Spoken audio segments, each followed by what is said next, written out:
प्रिय मित्रों, जय मसीह की। प्रभु आपके साथ है। मैं ऐसा विश्वास करता हूँ। पिछली वीडियो हम बना रहे थे और अभी नई वीडियो को लेकर आए हूँ आपके लिए।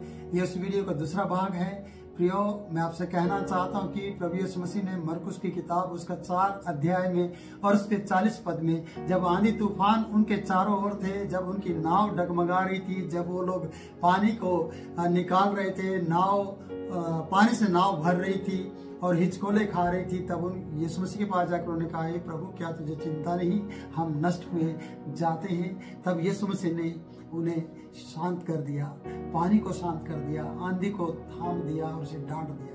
इस वीडियो में हम इस प्रकार से कहते हैं कि जब सारी बातें हो चुकी तो 40 पद में आए, यीशु ने उनसे कहा, तुम क्यों डरते हो?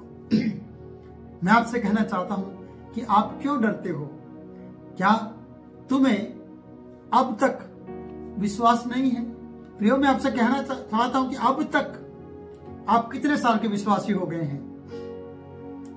आप अपने उस सन को याद कीजिए, 1980, 81, 1978, 1989, 79 या 2001 या 2012, 2013 या 15, जब आपने यीशु मसीह को पर विश्वास किया, क्या तुम्हें अब तक विश्वास नहीं? आप याद कीजिए कि आप अब तक विश्वास नहीं कर पाए, यीशु की सामर्थ्य को नहीं समझ पाए अब तक।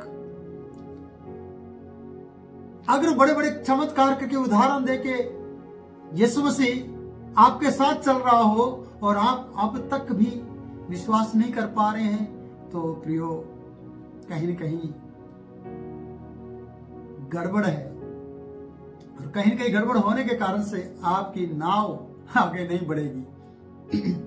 अगर आगे बढ़ना है तो प्रियो, विश्वास करना है।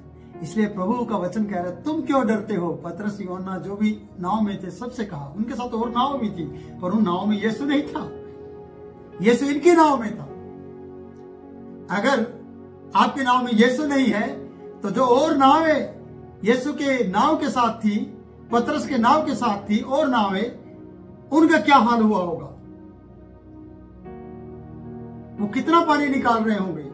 पर आपकी नाव में यीशु है, आपके नजदीक यीशु है, आपके नाव के निचले भाग में जाकर यीशु गद्दी पर सो रहा है, बस पास है, नजदीक है। जाओ, उठाओ और कहो, समस्या बताओ और समस्या का हल पाओ। और आपकी समस्या क्या है? कि हम नष्ट हुए जाते हैं। आपकी समस्या यह है कि आंधी तूफान ने आपको घेर लिया है। आपकी समस्या यह है कि आपको दुनिया के ताने सुनने पड़ते हैं। आपकी समस्या यह है कि आप बच्चे की आशीष नहीं पाए हैं। आपकी समस्या यह है कि आप गरीब हैं। आपकी समस्या यह है कि आप कर्जे के अंदर हैं। आपकी समस्या यह है कि आपको दुनिया का देना है। आपकी समस्या यह है कि आपका आदर सम्मान नहीं हो रहा है। आपकी समस्या यह है कि आप पढ़े लिखे नहीं हैं। आपकी समस्या यह है कि मेरे पास रोजगार नहीं है। आपकी समस्या यह है कि आप कर्जे के अंदर है। तो याद रखिए, यीशु आपके नजदीक है। प्रभु यीशु आपकी नाव में है। बस यू टर्न लीजिए, थोड़ा सा मुड़िए, बैक जाइए और जहां पर यीशु है वहां घुटने टेकिए और कहिए, यीशु उठो, मेरे जीवन के लिए उठो, मेरी परेशानियों और समस्याओं के लिए उठकर उन्हें डांट दो और उन्हें कह दो कि मैं तेरा हूं और तू मेरा है, और आंधी तूफान को डांट दो। इसलिए प्रभु कहता है, तुम क्यों डरते हो? सवाल है, तुम क्यों डरते हो? बहुत सी बातों के लिए आपको डर सताता है। रात को आपको डर लगता है, दिन में आपको डर लगता है, काम की चिंता का कारण आपका डर बन गया है,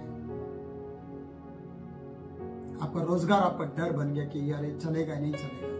बहुत सी बातें हैं जो डर बन गया है आपका। कब तक आप उस डर से बाहर नहीं आओगे? प्रभु का वचन में इस प्रकार से लिखा है, मत डर, मैं तेरे साथ हूं। यशायाह 41:10। कितनी बार बाइबल बताती है कि मत डर, मत डर।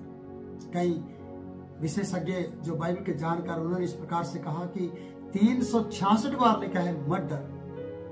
अगर ऐसा है तो हर रोज एक बार आपसे प्रभु ने कह दिया है मत डर। और ये जब उठने से पहले, जब आप उठते हैं, तुरंत इस बात को सोचे, प्रभु मुझे कह रहा है मत डर। और फिर पूरे दिन की ये आपकी ताकत है। परमेश्वर आपका बल बन जाता है पूरा दिन, जब आप इस वचन को जानते कि प्रभु ने मुझसे कहा है मत डर। तुम क्यों डरते हो? मैं आपसे भी कह रहा हूं, क्यों डरते हो? डरने की जरूरत नहीं है। आगे लिखा है, क्या तुम्हें अब तक विश्वास नहीं है? इतने सालों से आप चलते आ रहे हैं, इतने सालों से आप उसे मान रहे हैं, अभी तक तुम्हें विश्वास नहीं है कि यीशु पानी को भी शांत कर देता है, यीशु लोगों को जिंदा, मुर्दों को जिंदा कर देता है, भीड़ की भीड़ को दुष्ट आत्मा निकाल देता है, अपाहिजों को चंगा कर देता है। यीशु क्या नहीं कर सकता? सब कुछ कर सकता है। फिर भी क्या तुम्हें अब तक विश्वास नहीं है? तुम्हें विश्वास करने की जरूरत है। और वचन बताता है 41 पद, 4 अध्याय का लास्ट पद है ये 41। और यहाँ पर देखते हैं प्रियो, वचन में हम पढ़ते हैं 41 का 10, वे बहुत डर गए थे। ऐसा नहीं, वो बहुत डर गए थे। सोचो, ये डर हमेशा जिंदगी को खत्म करने की ताक में होता है। ये लास्ट पद है। और बोले, आपस में बोलने लगे, वो बहुत डर गए थे। दूसरी बात, वो आपस में बोलने लगे, यह कौन है कि आंधी और पानी भी इसकी आज्ञा मानते हैं? ये कौन है आंधी और पानी भी इसकी आज्ञा मानते हैं? वो आपस में कह रहे थे। सोचो, आपस में कहने के लिए उससे पहले बहुत सी बातें आपके पास थी। हम ऐसे प्रभु के साथ चलते हैं जो दुष्ट आत्मा निकालता है।